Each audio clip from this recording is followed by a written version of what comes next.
Welcome to the party. You found the Mouse Castle Lounge, the place to be for good times and great conversations from the world of Disney. The bar is open, your table is waiting, and drinks are now being served. Come on in. And now, here's your host, the keeper of the Mouse Castle Lounge, Tim Calloway. Welcome to the lounge. It's June 2nd, 2016, and I'm Tim Calloway. We've got a really fun show for you today. We're collecting Disney and talking to Mike Van Eaton with Van Eaton Galleries. But first, gather all your personal belongings and follow the Mouse Castle on Facebook at facebook.com/the Mouse Castle. Follow me, Disney Tim, on Twitter, and check out the Mouse Castle on Tumblr, Pinterest, and Instagram. Share your questions and comments with us by emailing podcast@themousecastle.com or call our listener line at 702-475-5MCL. That's 702-475-5625. And of course, you can always visit the blog at themousecastle.com, where you can download the free Mouse Castle Lounge app for your mobile device. Just click the pick that says, "Get the app." The Mouse Castle Lounge has been nominated for a People's Choice Podcast Award, and we are super excited about it, but we really need your support. People's Choice means podcasting fans choose who wins, so you can show your support of the Mouse Castle Lounge by going to thepodcastawards.com and casting your vote for us in the Society Culture category. You can vote once per day, every day, now through June 12th, and we would really appreciate it if you did. That's podcastawards.com. Look for the Mouse Castle Lounge in the Society and Culture category, and thank you so much for being a part of Team Mouse Castle. It's always a pleasure when Mike Van Eaton from Van Eaton Galleries drops by the lounge, because that means he's got some really cool Disney stuff up for auction. Today is no different. Now through June 17th, you can visit Van Eaton Galleries in Sherman Oaks, California, and see their Collecting Disney collection, over 700 items dating back to the earliest days of Mickey Mouse in the late 1920s. The collection includes over 40 years' worth of Walt Disney Studio-related merchandise and collectibles. The items are priced for all budgets and tastes, so you can bid $50 on a vintage Sword in the Stone book, all the way up to $60,000 for a complete set of studio office furniture. And there are plenty of other surprises in the collection, I guarantee. Of course, if you can't make it to Sherman Oaks, you can still see the entire collection online at vegalleries.com. The entire collection goes up for auction on June 18th. Please welcome Mike Van Eaton, my guest today in the Mouse Castle Lounge. How are you doing today, Mike? Great, man. How are you? I'm doing fantastic. Thank you. Good. Collecting Disney. Now we've talked a handful of times before with some of your previous Disney auctions. And yes, just when I think that you can't top some of the items that you've had in the past, you come along with an auction like this. And I was going over the online yesterday and just drooling over a number of the items on there that I couldn't possibly ever afford. Talk a little bit about how you assembled this collection to bring it all together for the auction. I appreciate the kind words, and I think the same way you do. After this last auction we did, I said, man, how am I gonna do another one after that? And lo and behold, I think it's a lot of luck more than anything else. I was thinking of a theme I could do and something I thought would be interesting, and I've always been fascinated by the Disney studio itself and sort of what built that studio besides the films, which was the merchandise and the sort of all the guys that sort of put that together. So I sort of took that direction with this, and stuff just started coming out of the woodwork. I mean, historically really amazing pieces that I just can't believe are out there. So that's how it started, and a little research and luck, and that's all it was. Yeah, and a lot of research. And as I'm going through, the catalog, I mean, it's not just this grocery list of items. I mean, you've done some research on the items that have been donated. How long of a process is that to, you obviously have the items in your collection, or you're in the process of obtaining them, but you're trying to do a little background on it. What kind of a process is that? Well, I'll tell you first, I'm the same way. I've participated in so many auctions over the years that there's certain things I don't like, and one of the things I really hate is when it's just a grocery list of items and nobody's telling you, well, what am I buying exactly and why should I be buying it? So that was the idea behind this. We thought we should try to put some information, some background information, especially on this stuff, which is sort of eclectic and unusual. So it was just a matter of myself and my staff just going online, a lot of reading. Over the years, I've been collecting for about 30 years. I I get every book I ever see, every reference book. So we go back through all those books and we look for any kind of reference and any kind of story, and we just sort of put everything together, and that's what happens. I mean, I found it, a bit of an education just to read up on the items. And obviously we want to, encourage people to participate in the auction. But if you just want to get a great overview of not just merchandising history, but Disney studio history, the book on the auction covers quite a bit of that. It does. There's more text, I think, in there than there are items in some places. I mean, it's just we just couldn't stop. There's so many stories, and there's so much great backstory. We get a little button that says Mickey Mouse Club on it. Well, what was this Mickey Mouse Club from 1930? And we'd have to do all the research on that and find out what that was, or the Charlotte Clark doll, and then you want to know, well, who's Charlotte Clark, and it just goes on, and there's a lot in this, so that's good. I want people to have this as not just a catalog that they throw away when the auction is done, but some sort of reference and something to hold on to. And the Charlotte Clark doll that you mentioned is actually one of the items that I have highlighted here. Tell a little story about that. And this was one of the first of the Mickey plush dolls that was produced in the 1930s? Yes, actually, Charlotte Clark, who was a female entrepreneur in 1929, she goes and sees Steamboat Willie, and she sees right away that, boy, this would make a great doll. This is going to be a hit. But at that time, because Mickey Mouse is such a new personality, there's really nothing out there for her to use as reference to make the doll. So she gets her nephew, who's 14 years old, to go and watch Steamboat Willie and draw some patterns for her. And he goes and watches it about 4 times, draws all these patterns, and brings them to her. Now, the nephew, his name was Bob Clampett.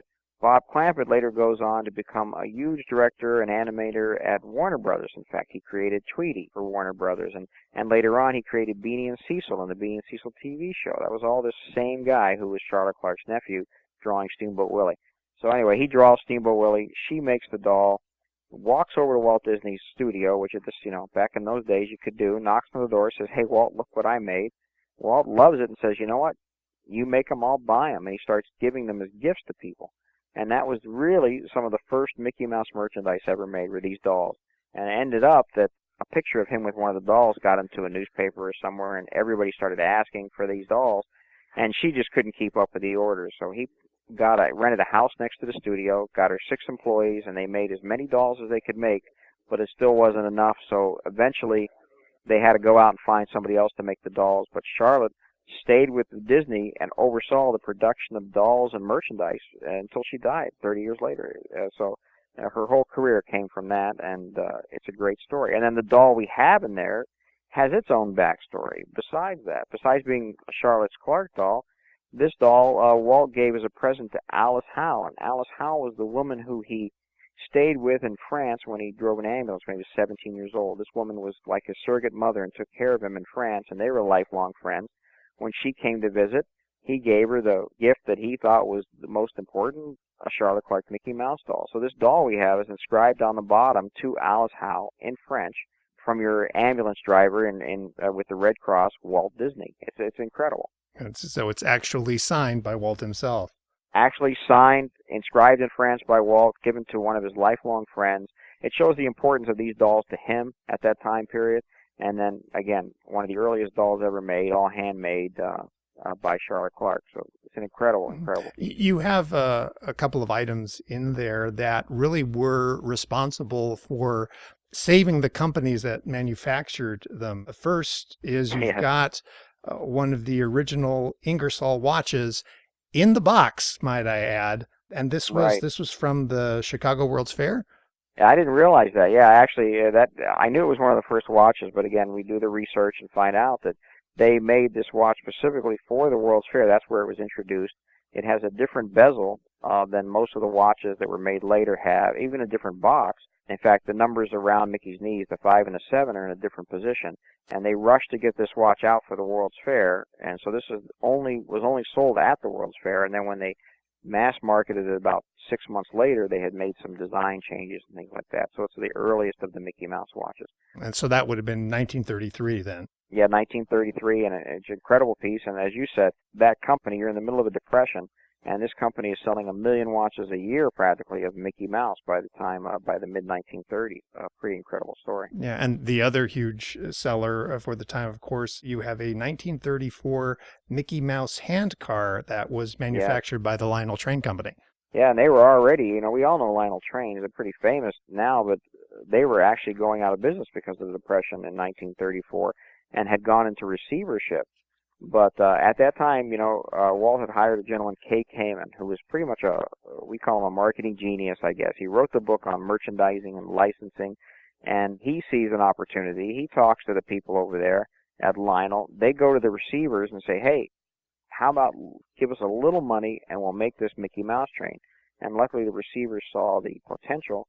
They made the train, and that was 1934. By 1935, they were out of receivership and were making a profit again because of the Mickey Mouse hand cars. Really, that is a testament to how hugely popular Mickey Mouse was at the time. Yeah, I didn't even realize it. I mean, and not just in the United States, but worldwide. The books and the merchandise that we got in to go through for this auction span the entire globe as early as 1929, as soon as the first Mickey Mouse cartoon came out. This was a worldwide phenomenon. I mean, I think we know, Disney in general, it changed popular culture, and it still does. It's amazing. And I think we kind of lose sight of that. All these years later, Mickey Mouse is an iconic character and everybody recognizes him and all that. But people forget what a phenomenon he was in the late 1920s and 30s. It was incredible. The amount of merchandise they made, the amount of books, and just the public demand for stuff with Mickey Mouse was incredible at that period of time. I mean, I was amazed by it as I did the research. I was just really amazed. Yeah. One item that I thought that was really cool is you have a handwritten score by Carl Stalling, who did the early music for the Mickey Mouse short cartoons and then had an incredible career at Warner Brothers. But you've got his handwritten score for the song Minnie's Yoo-Hoo. Yes, and that all ties together too. It's funny. We do all these interesting things. Kansas City must have been a hotbed for animation and creativity at the time. And of course, Walt was from Kansas City. And when he was in Kansas City, he had met, in 1924, he met Carl Stalling, who was an organist at the Silent Movie Theater there. So when he moved to Hollywood, he invited Carl out, and they, worked on making these sound cartoons. And Carl worked on Steamboat Willie, but none of the music in those first cartoons was actually original. It was taken from popular songs of the time. But this is the first song written about Mickey Mouse. It's called Minnie's Yoo-Hoo. And at the same time, this came up in a cartoon around 1930, or late 1929, early 1930. And at the same time, these Mickey Mouse clubs were forming all over the world. In movie theaters on Saturdays, all the club members would meet and watch Mickey Mouse cartoons, and this became the theme song. So they would sing the song before the cartoons ran, and I think there was actually a little snippet of Mickey Mouse that would run first, and everybody would sing along, and this was the song. So the song's got great historical value, and all of a sudden we found this incredible score by, as you mentioned, someone who became one of the great cartoon composers of all time. Yeah, it's incredible.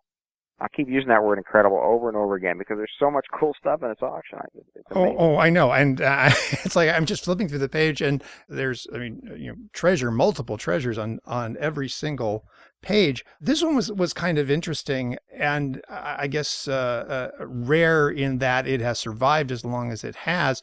You have these oversized Mickey Mouse and Minnie Mouse displays.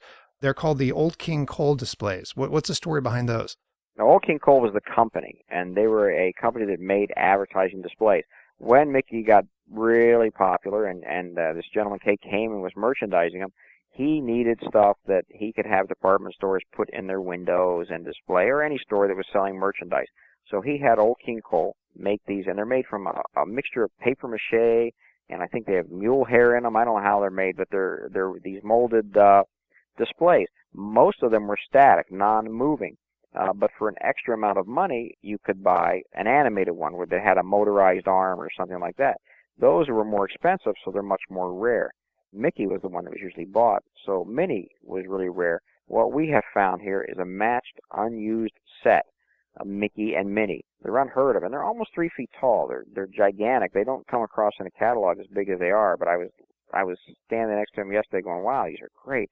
And their arms move, and they're just in perfect shape. They're extremely, extremely rare and really take you back to that time period. I could see these in some window at Macy's or somewhere. They're just great. Yeah, exactly. Now, I have to ask you about this. You have a set of furniture from the Walt Disney Studio, and we're talking like an office set Yeah. of furniture. How did you acquire that? Interestingly enough, well, that furniture is from 1940, and it was when they built their studio in Burbank that they're still in today. A gentleman named Kem Weber designed the studio and the furniture, and he was this real, just sort of a modernistic designer that Walt really liked his stuff, and he designed all that furniture. And the one chair that's in this auction is a very famous chair for him called an airline chair, and very rare and very desirable to people who collect those. But what happened when I'm going to tell you it was the 80s or 90s, Disney redid their studio. They took all that furniture out and they just offered it to their employees for sale. And what the employees didn't buy, they threw away. That's just unfortunately how studios work. And so this survived because an employee bought it and took it home to use. And so when I was putting this auction together, I was looking for things. I was talking to this guy about something else, actually, and he said, I've got this furniture. And I said, come on, no way. And not only do they have the furniture, but he's got the floor lamps and the ashtray. I mean, it's really, really cool. Fantastic. Tell me about the Don Rake collection. Your last two auctions have focused on Disneyland, so you have this particular group of items from Disneyland in the auction.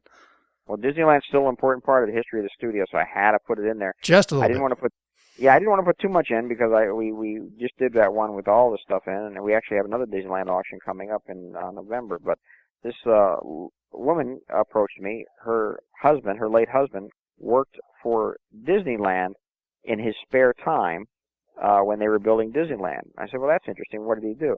And it turns out that when Disney was building their railroad, they had highway engineers building it, and they couldn't figure out how to make the berm or how to make the switches. So they had to get a railroad guy in. So they called this gentleman, Don Rake, and said, hey, we would like to give you a job. And Don had a job. He didn't want to leave, so he said, how about I just work for you at night? I'll, work it at home, help you out.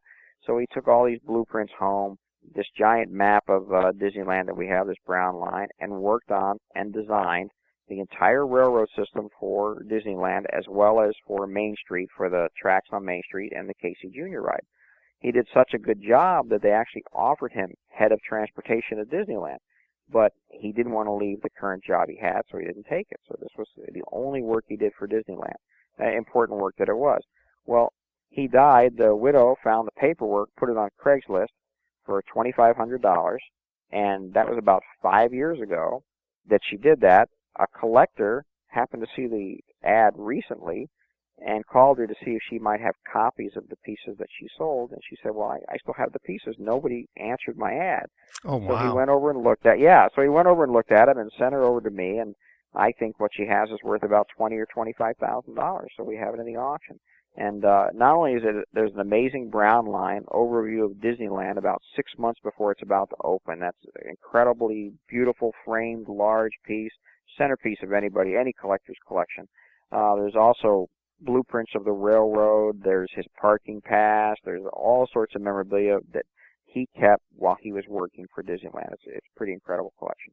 Now, for this auction, you are also partnering with the Annette Funicello Research Fund, and you have a couple of items from them that they've graciously donated.